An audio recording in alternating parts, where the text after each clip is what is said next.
Welcome all. ഇപ്പോൾ നമ്മൾ നമ്മുടെ കമ്പ്യൂട്ടർ നെറ്റ്വർക്ക് എന്ന് പറയുന്ന ചാപ്റ്ററാണ് നമ്മൾ നോക്കിക്കൊണ്ടിരുന്നത്. കമ്പ്യൂട്ടർ നെറ്റ്വർക്ക്സ് എന്ന് പറയുന്ന ചാപ്റ്ററിൽ അടുത്തതായിട്ട് നമ്മൾ ഡിഫറൻറ്റ് ടൈപ്സ് ഓഫ് നെറ്റ്വർക്കുകളെ കുറിച്ചാണ് നോക്കാൻ പോകുന്നത്. അപ്പോൾ ഏതൊക്കെയാണ് വിവിധ തരത്തിലുള്ള നെറ്റ്വർക്കുകളെന്നും ആ നെറ്റ്വർക്കുകളുടെ പ്രത്യേകതകൾ എന്തൊക്കെയാണെന്നാണ് നമ്മൾ ഇന്ന് ഈ വീഡിയോയിലൂടെ നോക്കാൻ പോകുന്നത്. അപ്പോൾ നമുക്ക് ടൈപ്സ് ഓഫ് നെറ്റ്വർക്കുകളെ കുറിച്ച് നമുക്കൊന്ന് നോക്കാം. A computer network may span any amount of geographical area.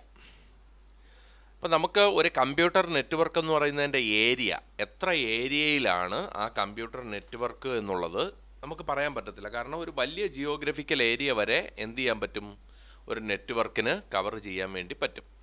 അപ്പോൾ നമുക്ക് A computer network may span any amount of geographical area.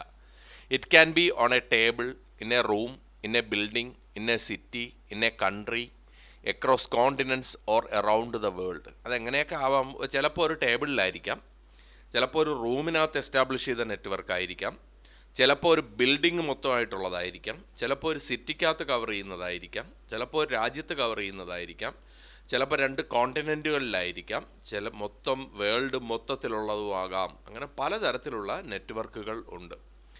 അപ്പോൾ on the basis of the area covered, ഇങ്ങനെ എന്തുമാത്രം ഏരിയയാണ് അത് കവർ ചെയ്യുന്നത് എന്നുള്ളതിനെ ഡിപ്പെൻഡ് ചെയ്തുകൊണ്ട് ആ നെറ്റ്വർക്കുകളെ 4ആയിട്ട് ഡിവൈഡ് ചെയ്തിട്ടുണ്ട്. ആ 4 ക്ലാസിഫിക്കേഷനാണ് നമ്മൾ ഇനി നോക്കാൻ പോകുന്നത്. അപ്പോൾ എന്തിൻ്റെ അടിസ്ഥാനത്തിലുള്ള ക്ലാസിഫിക്കേഷനാണ്? According to the area covered by the network. ആ നെറ്റ്വർക്ക് എന്തുമാത്രം ഏരിയയാണ് കവർ ചെയ്യുന്നത് എന്നുള്ളതിനെ ഡിപ്പെൻഡ് ചെയ്തുകൊണ്ട് 4 ടൈപ്പ് ഓഫ് നെറ്റ്വർക്കുകളായിട്ട് നമുക്കിതിനെ ഡിവൈഡ് ചെയ്യാം. ആ 4 ടൈപ്പിലുള്ളതിനെ കുറിച്ചാണ് നമ്മൾ ഇനി അടുത്തതായിട്ട് നോക്കാൻ പോകുന്നത്. അപ്പോൾ അതിൽ ആദ്യത്തെ ടൈപ്പിലുള്ള നെറ്റ്വർക്കാണ് പേഴ്സണൽ ഏരിയ നെറ്റ്വർക്ക് അല്ലെങ്കിൽ പാൻ എന്ന് പറയുന്നത്.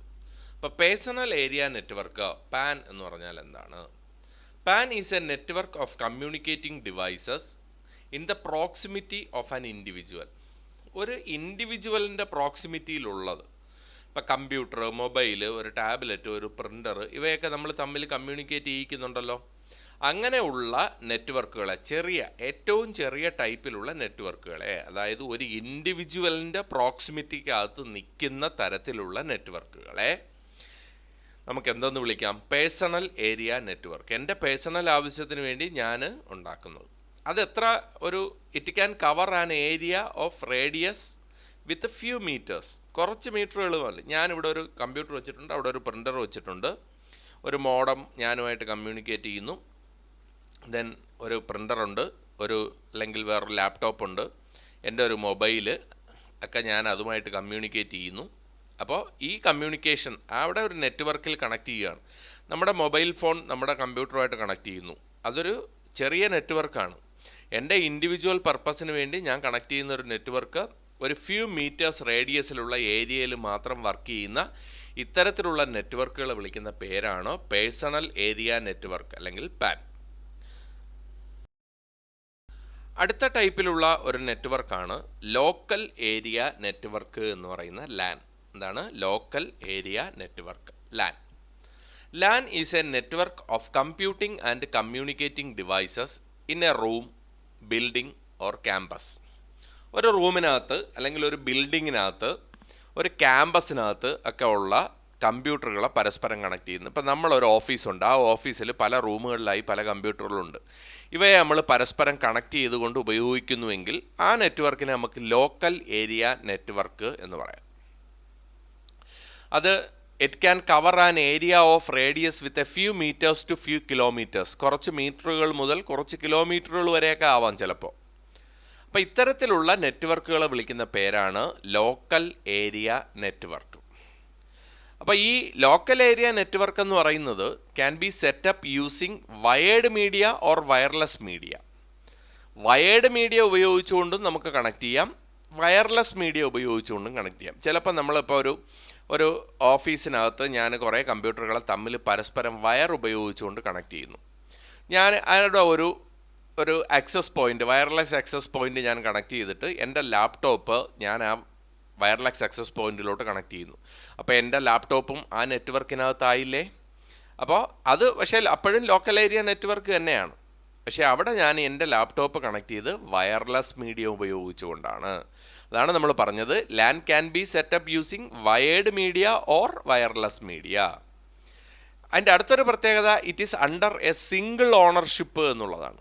അതിൻ്റെ ഓണർഷിപ്പ് സിംഗിൾ ആയിരിക്കും, കുറേ ഓണർമാരൊന്നും കാണത്തില്ല. ഒരു സിംഗിൾ ഓണർഷിപ്പിൽ, അതായത് സിംഗിൾ അഡ്മിനിസ്ട്രേഷനിൽ വർക്ക് ചെയ്യുന്ന നെറ്റ്വർക്കുകളായിരിക്കും ലോക്കൽ ഏരിയ നെറ്റ്വർക്ക് എന്ന് പറയുന്നത്. അടുത്ത ടൈപ്പിലുള്ള ഒരു നെറ്റ്വർക്കാണ് മെട്രോപൊളിറ്റൻ ഏരിയ നെറ്റ്വർക്ക് എന്ന് പറയുന്ന മാൻ. ഇതാണ് metropolitan area network, man. Man is A network of computing and communicating devices within A city. ഇപ്പോൾ ഒരു സിറ്റിയൊക്കെ പോലുള്ള സ്ഥലത്താണ് ഇത് കവർ ചെയ്യുന്നതെന്ന് വിചാരിക്കുക. അതിനെ നമ്മൾ വിളിക്കും എന്തെന്ന്? മാൻ എന്ന്. That means it can be cover an area of few kilometres to few hundred kilometres radius. Few kilometres to few hundred kilometres radius വരെയൊക്കെ ഉള്ള കുറച്ചുകൂടെ വലിയ നെറ്റ്വർക്കുകളെ നമുക്ക് എന്തെന്ന് വിളിക്കാം? മെട്രോപൊളിറ്റൻ ഏരിയ നെറ്റ്വർക്ക് എന്ന് പറയും. ഒരു സിറ്റി മൊത്തത്തിൽ നമുക്ക് കവർ ചെയ്തെടുക്കുന്ന നെറ്റ്വർക്കുകൾ, അതിനെ നമ്മൾ മെട്രോപൊളിറ്റൻ ഏരിയ നെറ്റ്വർക്ക് എന്നാണ് പറയുന്നത്. MAN is usually formed by interconnecting a number of LANs and individual computers. സാധാരണഗതിയിൽ മാൻ ഉണ്ടാകുന്നത് എങ്ങനെയാണെന്നറിയോ? കുറേ അധികം ചെറിയ ചെറിയ ലാനുകൾ പല സ്ഥലത്തും കാണും. അവയെ പരസ്പരം കണക്ട് ചെയ്താണ് മാൻ ഉണ്ടാക്കിയെടുക്കുന്നത്. All types of communication media, അതായത് ഗൈഡഡ് മീഡിയയും അൺഗൈഡഡ് മീഡിയയും വയേർഡ് മീഡിയയും വയർലെസ് മീഡിയയും നമുക്ക് മാൻ സെറ്റപ്പ് ചെയ്യാൻ വേണ്ടിയിട്ട് ഉപയോഗിക്കാം. ഇതും നമ്മൾ മാൻ എന്ന് പറയുന്നത് മെട്രോപൊളിറ്റൻ ഏരിയ നെറ്റ്വർക്ക് എന്ന് പറയുന്നതും typically owned and operated by a single entity ആയിരിക്കും. അപ്പോൾ മാൻ എന്ന് പറയുന്നത് കുറച്ചുകൂടെ വലിയ നെറ്റ്വർക്കാണ്. ഒരു സിറ്റിയൊക്കെ എൻ്റയർ കവർ ചെയ്യാൻ പറ്റുന്ന തരത്തിലുള്ള നെറ്റ്വർക്കുകളാണ്. അതിൽ കുറേ അധികം ലാനുകളെ പരസ്പരം കണക്ട് ചെയ്തുകൊണ്ടാണ് നമ്മളൊരു മാൻ ഉണ്ടാക്കിയെടുക്കുന്നത്. ഗൈഡഡ് മീഡിയയും അൺഗൈഡഡ് മീഡിയയും ഉപയോഗിക്കാം. ഇതും typically under a single ownership, അതായത് ഒരു സിംഗിൾ ഓണർഷിപ്പിൽ സിംഗിൾ ഓപ്പറേഷനിലായിരിക്കും മാനും ഉണ്ടാകുന്നത്. അടുത്ത നാലാമത്തെ ടൈപ്പിലുള്ള നെറ്റ്വർക്കാണ് വൈഡ് ഏരിയ നെറ്റ്വർക്ക് അല്ലെങ്കിൽ വാൻ എന്ന് പറയുന്നത്. Wide area network, van. Van is A network of computing and communicating devices crossing the limit of A city, country or continent. City എന്ന് പറയുന്ന ലിമിറ്റും കഴിഞ്ഞ് ഒരു കൺട്രി എന്ന് പറയുന്ന ലിമിറ്റിനോ കോണ്ടിനെൻ്റ് എന്ന് പറയുന്ന ലിമിറ്റിനോ ഒക്കെ അപ്പുറത്തേക്ക് പോകുന്ന ടൈപ്പിലുള്ള നെറ്റ്വർക്കുകളാണ് എങ്കിൽ, അതായത് ഒരു വലിയ ജിയോഗ്രഫിക്കൽ ഏരിയ കവർ ചെയ്യുന്ന തരത്തിലുള്ള നെറ്റ്വർക്കുകൾ. ഇപ്പോൾ ഇവിടെ ഇരിക്കുന്ന ഒരു കമ്പ്യൂട്ടർ അമേരിക്കയിൽ ഇരിക്കുന്ന ഒരു കമ്പ്യൂട്ടറുമായിട്ട് കണക്ട് ചെയ്യുന്നു. സ്വാഭാവികമായിട്ടും ഇതിനെ നമുക്ക് എന്തെന്ന് വിളിക്കാം? വാൻ എന്ന് വിളിക്കാം. It can cover an area of over 100 kilometres in radius. ധാരാളം കിലോമീറ്ററുകൾ വരെ റേഡിയസിൽ ഇത് കവർ ചെയ്ത് പോകും. Van usually contain A number of interconnected individual computers, lance, man's. ഒരു കുറേ അധികം ലാനുകളെയോ മാനുകളെയോ ഒക്കെ പരസ്പരം കണക്ട് ചെയ്താണ് വാൻ ഉണ്ടാക്കിയെടുക്കുന്നത്. All types of communication media, ഗൈഡഡും ഉണ്ടാവും അൺഗൈഡഡും ഉണ്ടാവും വാൻ സെറ്റപ്പ് ചെയ്യുന്നതിന് വേണ്ടി. അപ്പോൾ പല തരത്തിലുള്ള നെറ്റ്വർക്കുകൾ പരസ്പരം കണക്ട് ചെയ്തുകൊണ്ടാണ് വാൻ ഉപയോഗിക്കുന്നത്. ഇപ്പോൾ ഇന്ത്യക്കകത്തുള്ള ഇൻ്റർനെറ്റ് പ്രൊവൈഡ് ചെയ്യുന്നത് ഒരു വാൻ കണക്ടിവിറ്റിയാണ്. അതിൽ ഗൈഡഡ് മീഡിയയും അൺഗൈഡഡ് മീഡിയയും ഉപയോഗിക്കുന്നില്ലേ? ഇപ്പോൾ നമ്മൾ ഇവിടെ നിന്ന് ടെലിഫോൺ ലൈനുകൾ വഴി അല്ലെങ്കിൽ കേബിളുകൾ വഴി നമുക്ക് ഇൻ്റർനെറ്റ് കൊണ്ടുവരുന്നു. അമേരിക്കയിലുള്ള ഒരു കമ്പ്യൂട്ടർ സെർവറുമായിട്ട് നമ്മൾ കമ്മ്യൂണിക്കേറ്റ് ചെയ്യുന്ന ഇതണക്ക് കേബിൾ വലിച്ച് അമേരിക്കയെ കൊണ്ടുപോയിട്ടാണോ? അല്ല, അവിടെ സാറ്റലൈറ്റ് കമ്മ്യൂണിക്കേഷനും കൂടെ ഉപയോഗിക്കും. അപ്പം വയേർഡായിട്ടുള്ള കമ്മ്യൂണിക്കേഷൻ മീഡിയയും വയർലെസ് ആയിട്ടുള്ള കമ്മ്യൂണിക്കേഷൻ മീഡിയയും നമ്മൾ വാനിൽ ഉപയോഗിക്കും. അപ്പോൾ നമ്മളിപ്പോൾ പറഞ്ഞ ഈ 4 ടൈപ്പിലുള്ള നെറ്റ്വർക്കിൻ്റെ ക്യാരക്ടറിസ്റ്റിക്സ് നമുക്കൊന്ന് സമ്മറൈസ് ചെയ്ത് നോക്കാം. നിങ്ങൾ ഫിഗർ നോക്കിയേ. പാന്, ലാന്, മാന്, വാന്. ഏരിയ കവർ ചെയ്യുന്നത്, ഇപ്പോൾ ഒരു പാനാണെങ്കിൽ ഒരു 10 മീറ്റർ റേഡിയസ് വരെയൊക്കെ പറ്റത്തുള്ളൂ. ലാനാണെങ്കിലോ ഒരു 10 കിലോമീറ്റർ റേഡിയസ് വരെയൊക്കെ പറ്റും. മാൻ ആവുമ്പോൾ ഒരു സിറ്റി സ്പാൻ ചെയ്ത് വരുന്ന നെറ്റ്വർക്കുകളാണ്, ഒരു 100 കിലോമീറ്റർ വരെയൊക്കെ പറ്റും. വാൻ ആവുമ്പം entire country, continent or globe, എത്ര ഏരിയ വേണോ കവർ ചെയ്യാൻ പറ്റുന്നതാണ് വാൻ. ഇനി ട്രാൻസ്മിഷൻ്റെ സ്പീഡ്, പാൻ്റെ സ്പീഡ് വളരെ സ്പീഡ് കൂടുതലായിരിക്കും, ലാനിനും സ്പീഡ് കൂടുതലായിരിക്കും. മാൻ ആവുമ്പോൾ ഒരു മോഡറേറ്റ് സ്പീഡാവും, വാനാവുമ്പോൾ സ്പീഡ് വളരെ കുറവായിരിക്കും. പാനിലോ ലാനിലോ ഉള്ളതുള്ള സ്പീഡ് വാനിൽ കിട്ടുമോ? കാരണം വലിയ ഏരിയയിലുള്ള ഒരു കവറിംഗ് ആണ് നെറ്റ്വർക്ക്, അതുകൊണ്ട് തന്നെ സ്പീഡ് കുറയും. നെറ്റ്വർക്കിംഗ് കോസ്റ്റ് പാനിലും നെഗ്ലിജിബിൾ ആണ്. പാൻ എന്ന് പറയുന്നത് ഒട്ടും നമുക്കൊരു ലാപ്ടോപ്പിന് ഒരു മൊബൈലുമായിട്ട് കണക്ട് ചെയ്യാൻ വല്ല കോസ്റ്റും ആവുമോ? ഇല്ല. ലാൻ എന്ന് പറയുന്നത് അത്ര എക്സ്പെൻസീവ് അല്ല. മാൻ ചെയ്യാൻ വേണ്ടിയിട്ട് മോഡറേറ്റ്ലി എക്സ്പെൻസീവ് ആണ്. വാൻ ആകുമ്പോഴോ അത് കുറച്ചുകൂടെ എക്സ്പെൻസീവായി മാറും. അടുത്തതായിട്ട് നമുക്ക് ഇതിൻ്റെ ലോജിക്കൽ ക്ലാസിഫിക്കേഷൻ ഓഫ് നെറ്റ്വർക്കുകളെ കുറിച്ച് നോക്കാം. അപ്പം നമ്മളിപ്പോൾ ഏരിയ കവർ ചെയ്യുന്നതിന് ഡിപ്പെൻഡ് ചെയ്ത് 4 ആക്കി മാറ്റി. ഇനി അതിൻ്റെ ലോജിക്കൽ ക്ലാസിഫിക്കേഷനാണ്. This classification is based on the role of computers in the network. അതായത് ഒരു നെറ്റ്വർക്കിനകത്തുള്ള റോൾ ഓഫ് കമ്പ്യൂട്ടേഴ്സ്, നമ്മുടെ കമ്പ്യൂട്ടറിന് ആ നെറ്റ്വർക്കിനകത്തുള്ള റോൾ എന്താണ് എന്നുള്ളതിന് ഡിപ്പെൻഡ് ചെയ്തുകൊണ്ട് നെറ്റ്വർക്കുകളെ ക്ലാസിഫൈ ചെയ്തിട്ടുണ്ട്. അതാണ് ലോജിക്കൽ ക്ലാസിഫിക്കേഷൻ എന്ന് പറയുന്നത്. അത് പ്രധാനമായിട്ട് 2 കാറ്റഗറി ആയിട്ടാണ് അതിനെ ക്ലാസിഫൈ ചെയ്തിരിക്കുന്നത്.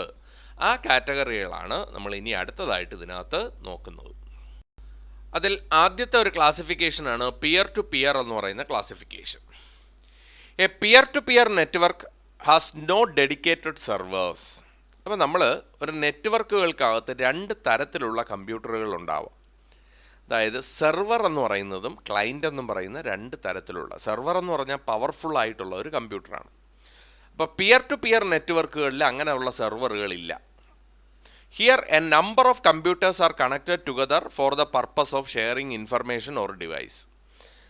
ഇൻഫർമേഷനോ ഡിവൈസസോ ഒക്കെ ഷെയർ ചെയ്യുന്നതിന് വേണ്ടി കുറേ അധികം കമ്പ്യൂട്ടറുകളെ പരസ്പരം കണക്ട് ചെയ്ത് വച്ചിരിക്കുന്നു. അതാണ് peer to peer network. All the computers are considered equal. എല്ലാ കമ്പ്യൂട്ടറിനും ഈക്വൽ പ്രയോറിറ്റിയാണ്. Any computer can act as a client or as a server any instance. അപ്പം സർവീസ് പ്രൊവൈഡ് ചെയ്യുന്ന കമ്പ്യൂട്ടറിനെയാണ് നമ്മൾ സെർവർ എന്ന് പറയുന്നത്. അപ്പോൾ ഇതിനകത്ത് അങ്ങനെ ഒരു പ്രയോറിറ്റി ഒന്നും ആർക്കും കൊടുത്തിട്ടില്ല.